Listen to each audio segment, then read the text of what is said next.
A Colorado boy only 14 years old when he shoots and kills a mother after a minor fender bender. Ma'am, I'm gonna cut your seatbelt, okay? I'm Officer Lifter with the Denver Police Department, okay? Just hours after shooting her in cold blood, he cries to his own mother at the police station. I'm sorry, Mom. Stop. Today's case takes us to Denver, Colorado, where on February 20th, 2021, 32-year-old Pamela Cabriales was on her way home from dinner with a friend. According to local TV station KUSA, Pamela's family says she was extremely giving, passionate, and loving.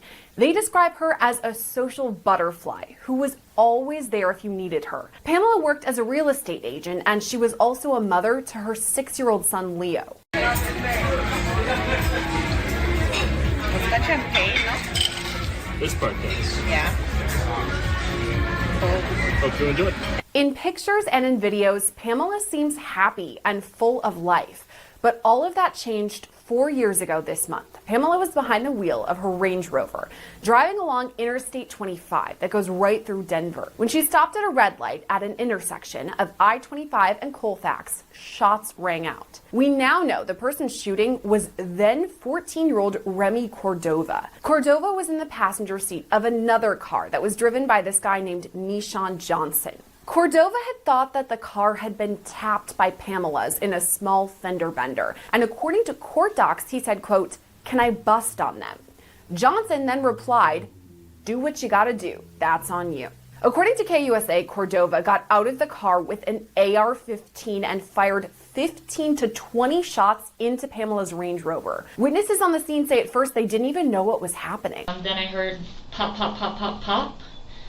And at first it didn't register what was happening until the cars in the 2 lanes next to me started going. And then I realized, I said, oh shit, something's happening, and I ducked down and several more happened.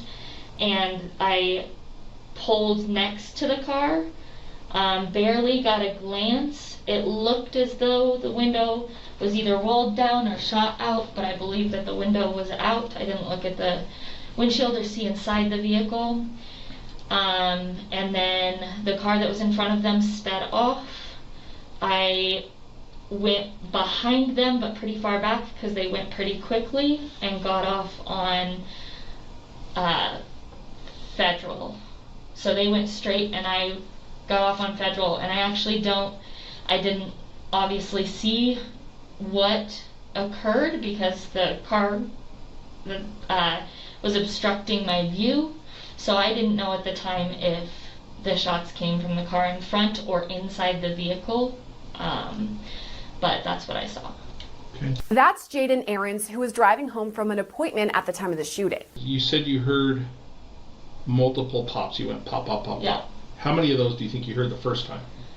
I'm in your gonna estimation? call it 5 to 7 perhaps. Okay, and then you said you ducked down and heard several more pops. How many more do you think you heard? Perhaps 3. Okay.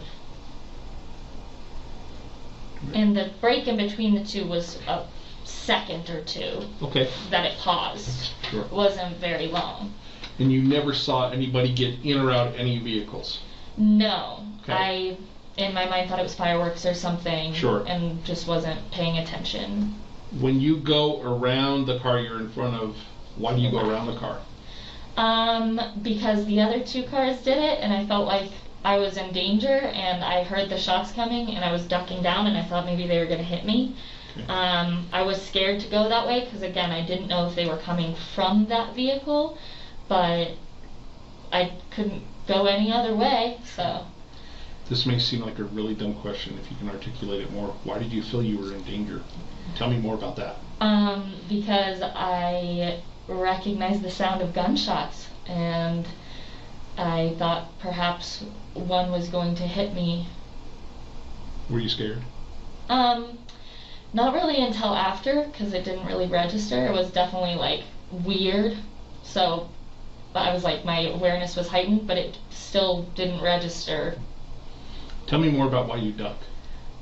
Because I thought I was going to get shot. There were more witnesses too, like Alex Martinez, who was driving home from a soccer game. When he got out, he had his hoodie on, and he turned to face towards north, and all I see is the side of his forehead, so literally right here. Okay. And then that's when I noticed that he lifted up his arm, and his arm was being covered by the top of the car. And I'm in a Ford Edge, so I say it's a pretty big car. He was about like 5'6", 5'7", and that's when I noticed that he had a gun. So my first instinct when I heard it was to get down, just in case if they started shooting towards me. I did not physically see the weapon. Okay. I seen the light from when you shoot the gun, and you have the light and the sound. Okay. So that's what I heard. I heard the toof, toof, toof. So the light, like the muzzle flash, we call it. It's like the like when you fire fireworks, yeah. or you fire a gun and Yeah. and it comes out. Those gases escape. And what color was that you saw? When I looked over, the first time I heard it, I got goosebumps. So I looked over, and I just remember seeing white. So. Okay, but you saw the muzzle flash. Yeah. Is what we call it. Yeah, the muzzle flash. Coming out. How many times do you think you saw flashes? About 6 times. Okay.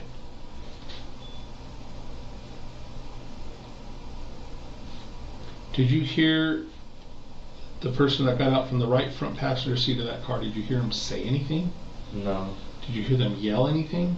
No, not really. I didn't hear anything at all because my music I had my music loud because I'm a big fan of music, and I had my music going, and then that's when I heard the first gunshot go off, and I look over, and then I just see the light, like the white, whatever you guys call it, and then that's when I got goosebumps down my arm because I just knew that. But when I was driving away, I noticed one in the rear mirror poke his head out, like look back.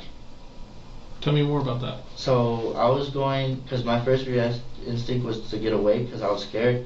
Okay. So I was going, and then I was trying to get away quickly as possible. And I look in the rear mirror, and I see the Range Rover in there. And I look in, and I see the Honda coming. And I just see a head go like this. But it had a hoodie on, so... Okay, and was that from the front area of the car or the rear area the front. of the car? So from the passenger side or driver's side? Driver's side. It was a black hoodie. Okay. So it came from the driver? Yeah, the driver's side. So put an arrow in red the direction he shoots at. And this sounds silly, but what led you to believe he was shooting in the direction of that car? Well, because when he started shooting, I noticed that the light from when he shot it was going backwards. Okay. So I was like, all right. So that I ducked down, and that's when I lifted up my head just to take a peek, and that's when I seen his arm on the side of the car facing backwards. Okay. After the shooting, Cordova and Johnson sped off in their car as first responders rushed to the scene. Ma'am, I'm gonna cut your seatbelt, okay? I'm Officer Lipper with the Denver Police Department, okay?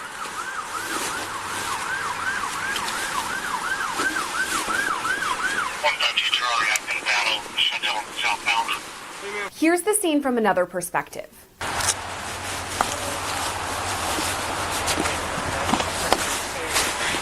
Here, I'm just gonna keep some pressure on him, okay? Yeah. Hey, she took quite a few. About 4 times rounds to the face. Is she the only victim? She's the only victim. Let me see if I can find an ID in her purse. Yeah. I don't know how you want to do this. You want to put the seat back so we can get to her? Hey, Scott, hold that seat. Is there anything behind the seat? No. Oh, electric. Hang on, I got it. Is that her purse? Yeah, I'm trying to find an ID. Is there more than anybody else? No, it's just one person. Could you hold that open while I look through it, please? Thanks. Okay, you grab the scoop real quick.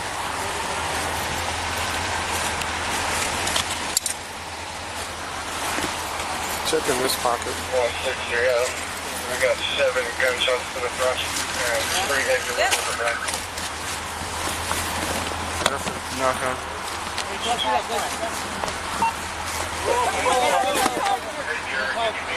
Northbound or southbound off ramp forward. You coming head first? Hold on, here we go head first. All right. Hold on. got the head out towards the cap. Head toward me. There. This next part is really tough. You can see the rear window of Pamela's Range Rover has been completely shot out.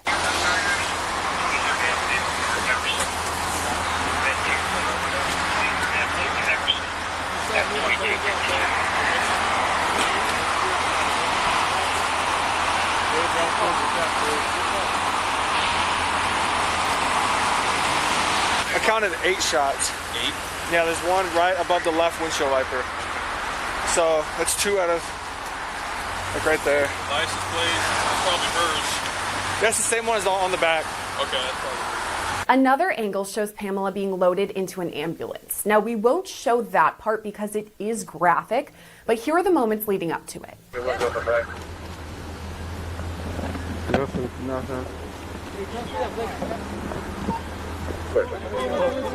Hey Jared, did you need the northbound or southbound off-ramp closed? You coming head first? Let's do southbound for now.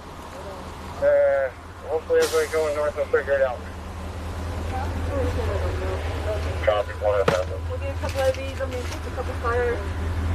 You guys need an extra set of hands for anything? Yes. Just say when. 160 out of the DHMC1. We're going to have one coming down and 163 Baker's going to follow. Yep, are you ready? Do you know how this happened? No, other than somebody called in, said gunshots fired between 2 cars. I wasn't able to get a description of the other vehicle. Okay, here she comes.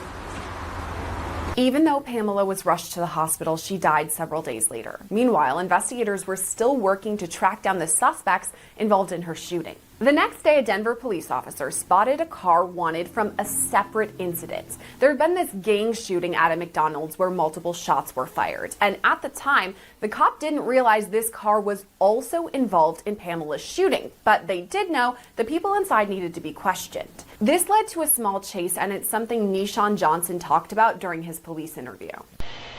We're driving, and we get to the light. Police was on the side. They get to the side, the back of us. They get behind us. I take a right, they drive. Take a left, they keep following. And then I try to take another right, but the ice was too slippery. So I hit the curb, and that's when they turned the lights on. Tell me more about the conversation in the car. Who notices the police either on the side of you or behind you? I mean, we all did, to be honest, because when you're looking at when you're at the stop sign, you're gonna look out your window. Okay. And then when I looked out the window, I seen the police pull up. What is the conversation in the car? Really wasn't no conversation in the car, but they could go. I'm sorry? I said it wasn't no conversation in no car, but go. But go? Yes. Why was that? I don't know. Okay. Earlier you told me because you didn't have a license. Yeah, like I don't know. I don't have no license, but that's what they was telling me. You said what was the conversation? Okay. You feel me? You said what conversation did we have while the police was behind us? And who was telling you to go? Little bro. He was like, bro, just go. You feel me? I mean, don't have no license. Okay. You feel me? I'm not finna pull off. Did little bro say he was hot? Nah. Did he Just say? like, nigga, go. Okay. You know how nowadays this young generation gonna run from the police or do anything from the police now, you feel me? So So you listened to him. was. So you listened to him when you went. that's how it was, you feel me? Because after they turned on their lights, everybody started panicking. Tell me how they panicked. How did you know they panicked, Nishan? Cause you know when the police get behind you sometimes and you know you ain't do nothing, like me, when I know I ain't do nothing wrong, I wasn't really panicking, but what made me really panic was because they was all going like, bro, come on, bro, go. And I don't have a license. I was like, bro, that ain't true, God, I ain't stopping, fuck it, come on. And I hit the car and everything, you feel me? So it was like everything would happen so quick. And when he was like, go, bro, go, I was like, all right, fuck it. I don't have no license, none of that, come on. Police eventually tracked Johnson down to a shed where he was hiding, and that's where they found some incriminating evidence. Do you know why I'm asking all these questions? Because the you were found in, those shell casings match at our murder scene. Can you explain that to me? And you said nobody's in the shed with you. Okay? You're in there by yourself. But the same caliber shell casing that's in the shed where you're at is the same caliber at our murder scene. Can you explain that to me if nobody handed you anything? No, nobody handed me nothing. Okay, so how did that end up in the shed with you? Mm-hmm. Oh, I ain't gonna cut it. I don't know. Okay? So what I'm asking you, this is your chance to be honest, okay? And I'm not saying you're not, so please don't be offended by that. Mm-hmm. Okay, but I don't know is not gonna cut it. As I told you before when we first started, it's a homicide investigation. I told you you're not free to leave, okay? You remember that? Mm-hmm. Okay. If you were there for something or somebody asked you to hold on to something, I need to know, okay? And not just for myself, but for yourself. You got a kid, right? Two. You want to see those kids grow up? Yes. Do you want to be able to hold them and not be behind glass when you see them? Or do you want them to come and visit you during yard time? Again, I'm not threatening you, I'm not upset with you, but I'm telling you, this is the road we're going down. You're digging yourself a hole here, so if you have something, you know something, Nishan, now's the time to tell me. Okay, you tell me you were by yourself when you ran. Nobody else was in that shed. I asked you several times that question. You're adamant nobody was. Okay? So it's one of two things. Either you were there at that murder scene, or somebody gave you something to hold on to. So now's your chance to help yourself. Don't dig yourself a hole. You got one foot in this hole right now, Nishan. Okay? Investigators spoke with Johnson for more than 5 hours on multiple occasions, and honestly, they didn't get very much. But they got even less info from Remy Cordova. I'm going to advise you of your rights, and then I'm going to leave the room, and you two need to talk about whether or not you want to talk about this investigation or not. Okay? You okay, ma'am? I'm sorry, Mom. Stop. The woman next to Cordova in this video is his mom, because remember, he's only 14 years old at the time. As a detective walks back in, you can hear Cordova apologize to his mother. I'm sorry. Okay, it's still February 21st, 2021. According to that clock, it's now 10:05 p.m. And I've given you and your mom opportunity to talk about this investigation.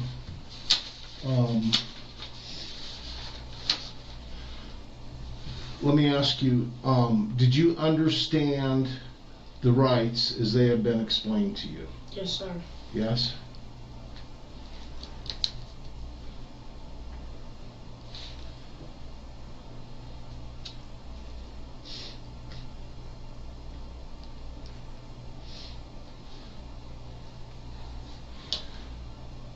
Do you have any conflict with your mom that would prevent her from providing you with guidance and advice about your rights?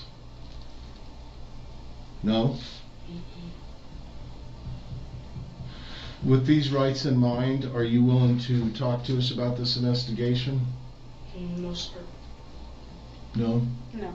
But even though Cordova didn't talk, investigators already knew a bit about him because he had a juvenile criminal record and was on police's radar as a gang member. Prosecutors later said that Cordova's motivation in Pamela's murder was to rise up the ranks in this gang world. Cordova's case eventually moved from juvenile court to district court because of the severity of the crime. He was charged as an adult with first-degree murder and first-degree attempted murder. That second charge was added because another driver had been in the line of fire when Cordova had fired the shots. Now, that person was not injured, so the charge became attempted murder. In November of last year, Cordova was found guilty. He's since been sentenced to life in prison with the possibility of parole in 40 years. Nishan Johnson has also been convicted for his involvement in the case. In June 2023, he was sentenced to 35 years in prison. As for Pamela, her family says her memory lives on through her son Leo. A GoFundMe page set up for Leo's college fund has already raised nearly $70,000. Reporting for Long Crime, I'm Sierra Gillespie.